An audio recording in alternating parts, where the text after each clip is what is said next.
Rev up your engines!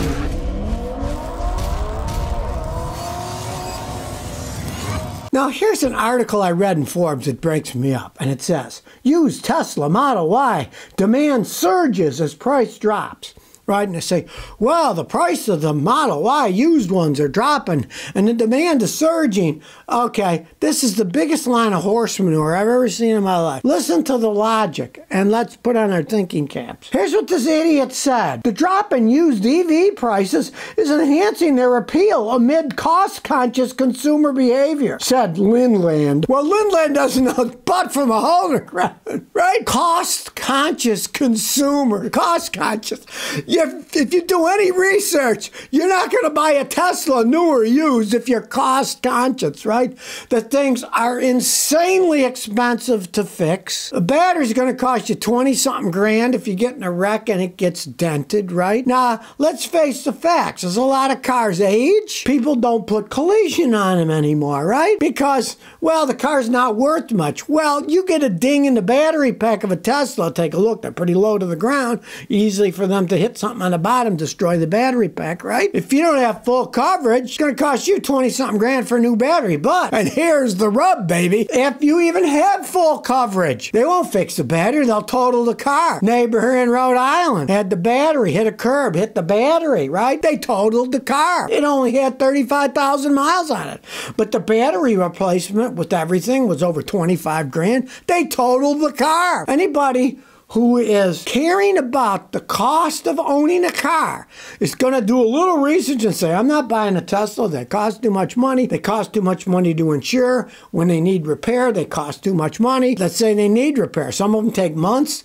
Rent a car for a few months and see how much money you're going to shell out, right? If you're cost conscious, guess what? You're never going to buy a Tesla, whether it's used or not. These idiotic investment people are saying there's a huge demand for these used Teslas now. No, there isn't. Not especially for cost-cautious people. They would say, whoa, I'm staying away from that Tesla. Hey, too much to fix, too much to take care of, too much to insure. No, I'm not going to buy one of these things. Well, in Oakland, California, things are so bad, they're replacing stop lights with stop signs. They took the lights out and they put big old stop signs where the lights used to hang over. You might think, are they going back in time? Why are they doing it? Well, the reason they're doing it is because it's unsafe in Oakland, California. I drove through there early in the morning coming back from Mendocino. I gotta say, it's a pretty dangerous looking place, right? Thieves were stealing all the copper from the junction box because, of course, the electric lights that are stoplights have to be powered, and they were breaking, they were stealing all the copper, right? They're like, well, they're probably not going to steal the stop signs because they're not worth much. They're bolted high up in the air. They don't have wires to go to the bottom. They have no wires, right? But, of course, if you use your common sense, as one of the local policemen saying, I quote, if you really want to fix a stop sign, I think you really have to clean up this homeless encampment. People, hey, there's copper in that, rip it up and we'll sell it, get some money. I mean, it's been pretty much proven that in those homeless camps. I know God did a study in Seattle, and he said almost every single one of them mentally incapacitated, or they had serious mental problems. That's why they were living on the street, you know, and it is a problem. And I don't know about how many Oakland has, but I know Seattle, it's over 25,000 of these people. And you need to kind of clean that mess up and not, well, they made a mess over here, let's stop them from making a mess over.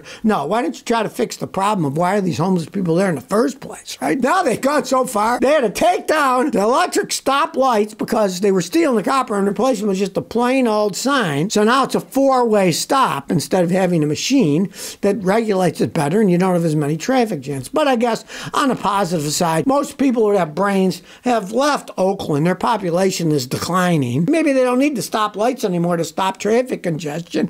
Stoplights are perfectly fine because there's less people there. There's no one they have to worry about much traffic at all. That would be the solution to the homeless. Let everybody leave except the homeless, and the homeless don't have cars, right? So they don't need stoplights because they're walking. Talk about hypocrisy. Here's Sean Fain in his Eat the Rich t-shirt, right? Okay. Is he going to eat himself? Do self-cannibalism? Come on now. This is something that really breaks me up. Now, you got to do research on this because the guy has hid most of his stuff. It's pretty much impossible to figure out what his net worth is. They won't give any information out on it because, of course, they want to pretend he's not rich. Well, let's see. He's the president of the UAW, okay? Even in 2022, the UAW had assets of over $1 billion, right? His full salary, according to what I've researched, is around $347,389 a year, right? Each year. So the guy's got to be a millionaire, right? They don't want to talk about it because he's wearing the Eat the Rich t-shirt. Like I say, if that's true, he should eat himself. Then he could disappear like the cat in Alice in Wonderland story, right? I find it amusing that they hide all of his net worth. Anybody else, you can tell me, here's the net worth of this person, that person, you can do me, you can do movie stars, whatever you want, right?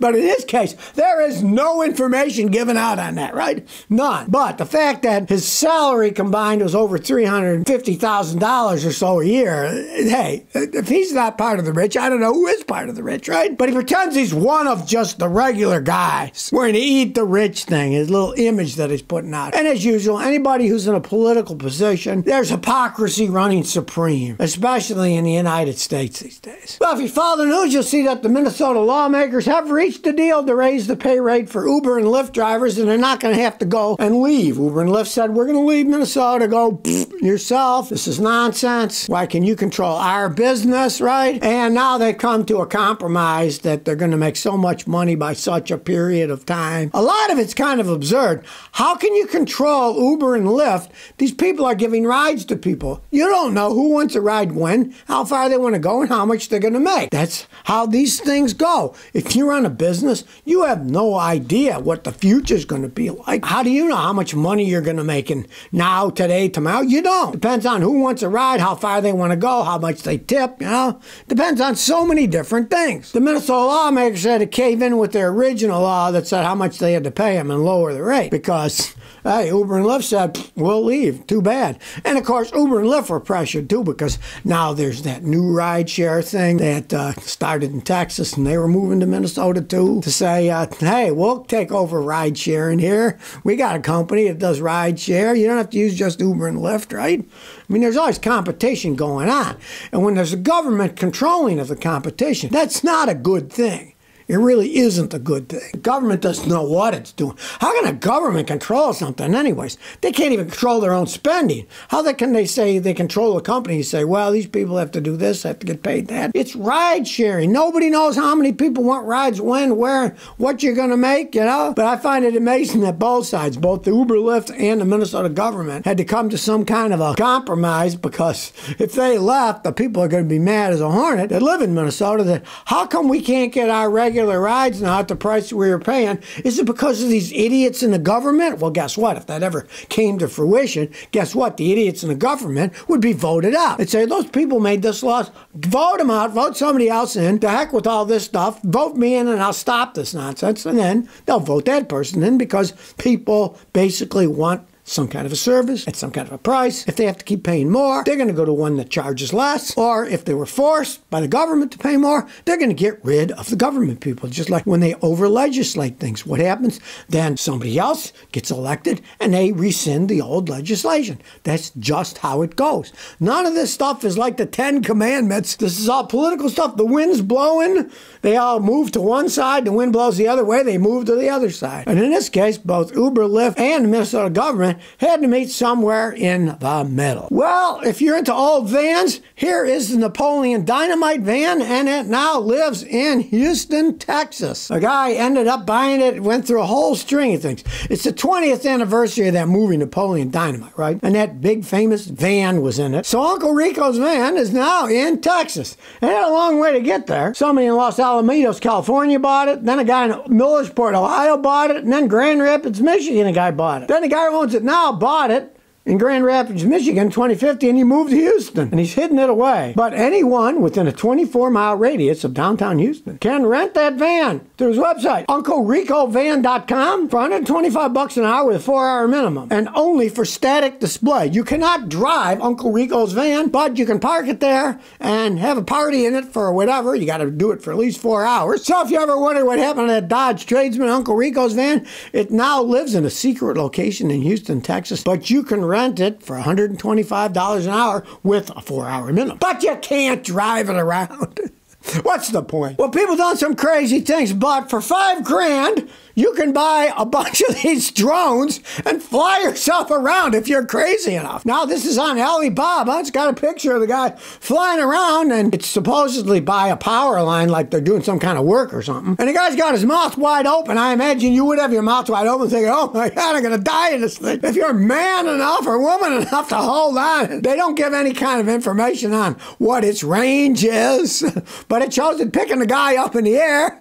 Boy, you would have to have brass cahoonies to be flying one of those things around. 4 giant drones, so you don't have to worry. People would hear you coming. The things that people sell, right? Of course, it is on Alibaba. So you have no idea if it would actually work. You know, could be some Chinese junk that doesn't work at all. If you're insane enough to buy that thing for $5,000, put it together and try to fly around, who knows? Maybe you'll see some kid in your neighborhood flying one of those things. So if you never want to miss another one of my new car repair videos, remember to ring that bell.